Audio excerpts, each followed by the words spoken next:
हर हर महादेव, देवों के देव महादेव के चरण में प्रणाम करता हूँ। दुर्गा माँ के चरण में प्रणाम करता हूँ। सरस्वती माँ के चरण में प्रणाम करता हूँ। गणेश भगवान के चरण में प्रणाम करता हूँ। गुरु भाई गुरु बहनों के चरणों में प्रणाम करता हूँ। गुरु भाई गुरु बहन, 12 ज्योतिर्लिंग में सबसे अंतिम ज्योतिर्लिंग जो महाराष्ट्र के घृणेश्वर महादेव हैं, उनके बारे में वहाँ कैसे भोलेनाथ प्रकट हुए, कब प्रकट हुए और उन्हें घृणेश्वर किस नाम से कैसे जाना गया, इसके बारे में आज गुरु भाई गुरु बहन को बताने जा रहा हूँ। कृपया इस कथा कहानी को बीच में छोड़ने का गलती मत कीजिएगा, कहानी को अंत तक सुनिएगा। शिव पुराण तथा पद्म पुराण में श्री घृणेश्वर की महिमा का विस्तृत रूप से बखान किया गया है। कलाकांतर की बात है, बहुत पुराने समय की बात है। भारद्वाज कुल के सुदर्घवा नामक एक शिव भक्त ब्राह्मण अपनी पत्नी सुदेहा के साथ बड़े ही आनंद से निवास करते थे। नित्य शिव पूजा, वंदना, ध्यान एवं जप तप से व्यस्त रहते हुए जीवन व्यापन कर रहे थे। वैसे तो उनके पास सभी प्रकार के सुख सुविधा विद्यमान थे, पर एक चिंता उन्हें हमेशा मन ही मन कुटित किए जाती थी। उनकी पत्नी सुदेहा के वर्षों बाद भी कोई संतान नहीं थी।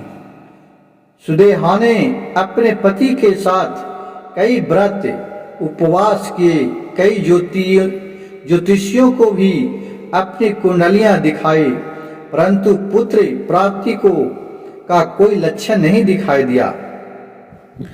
सुदेहा ने बड़े विक्षुब्ध एवं कठोर हृदय से अपने पति सुधर्मा को दूसरे विवाह का सलाह दिया, परंतु सुधर्मा ने उन्हें नकार दिया। तब सुदेहा ने अपनी ही छोटी बहन घृणा से शादी करने के लिए सुधर्मा को राजी कर लिया। समय अपनी गति से बढ़ता गया। कुछ समय व्यतीत होने पर घृष्णा की कोख में एक पुत्र पैदा हुआ। घर में पुत्र प्राप्ति का उत्सव सभी घर वालों ने बड़े उत्साह से उल्लास के साथ मनाया। घृणा का पुत्र जब जुआ हुआ तो उसका विवाह करवा दिया। उधर सुधर्मा का रुकवान अपनी दूसरी पत्नी घृष्णा और उसके पुत्र की तरफ ज्यादा होने लगा। सुधर्मा के इस व्यवहार के कारण सुदेहा के मन में ईर्ष्या उत्पन्न होने लगी। घृष्णा भगवान की परम भक्त थी।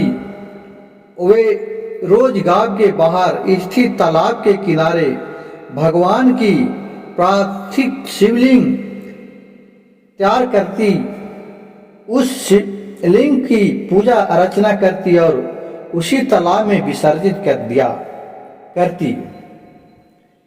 मतलब कि एक नित्य दिन वो तालाब थी, तालाब के पास जाकर के एक शिवलिंग बनाती थी और रोज उसे पूजा पाठ करती थी और फिर उसी तालाब में उस शिवलिंग को विसर्जन कर दी थी। नित्य दिन उसे इसी तरह करती थी।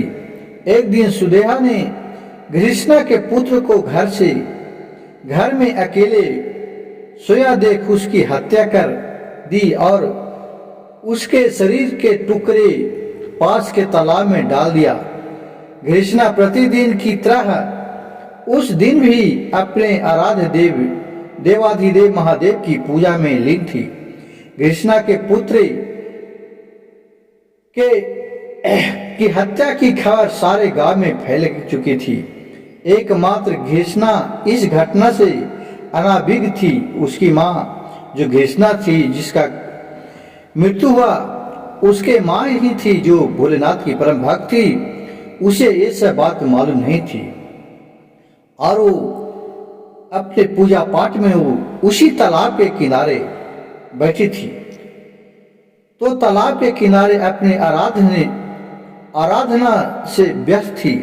भगवान भोलेनाथ अपने भक्तों के सारे संकट पल भर में हरने वाले अपनी परम भक्ति घृष्णा पर कैसे कोई संकट आने देते।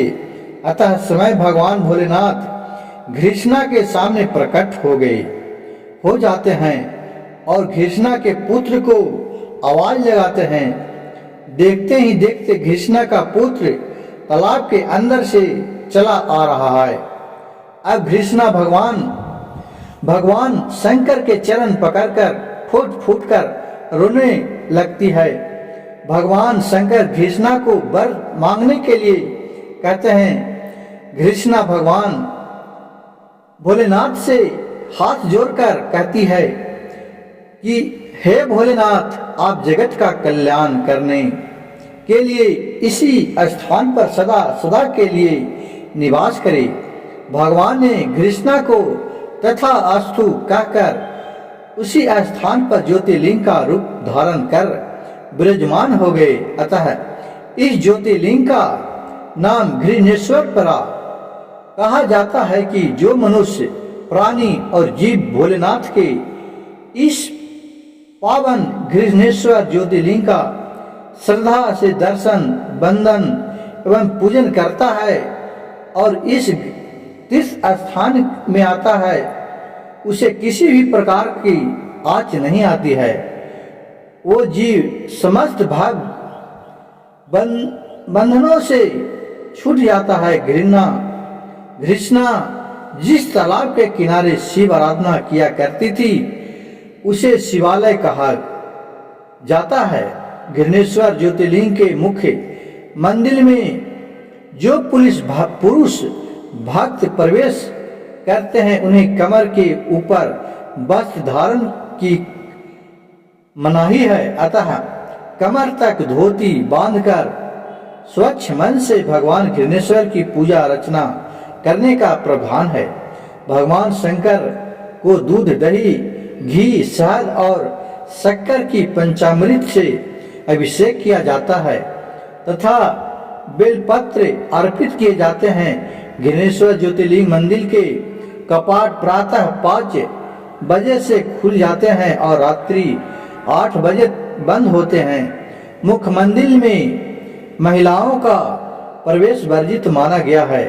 रोजाना दोपहर 12 बजे से 1 बजे के बीच घृष्णेश्वर मंदिर के कपाट बंद रहती है।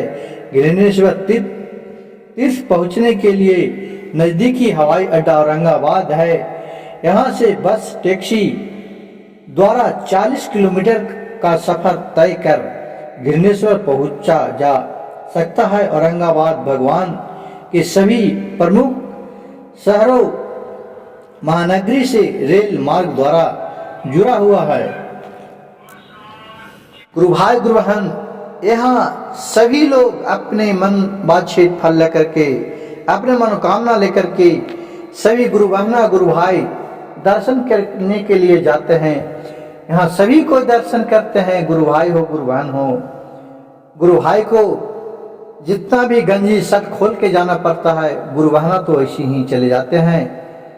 अगर यह सुझाव देने के लिए मेरे वीडियो कथा कहानी अच्छा लगे तो कृपया मेरे चैनल को एक लाइक सब्सक्राइब शेयर जरूर कीजिएगा। कमेंट में हर हर महादेव लिखना नहीं भूलिएगा। एक महादेव के नाम लेने मात्र से ही आपका सारे बिगड़ा काम बन जाएगा। हर हर महादेव, घर घर महादेव।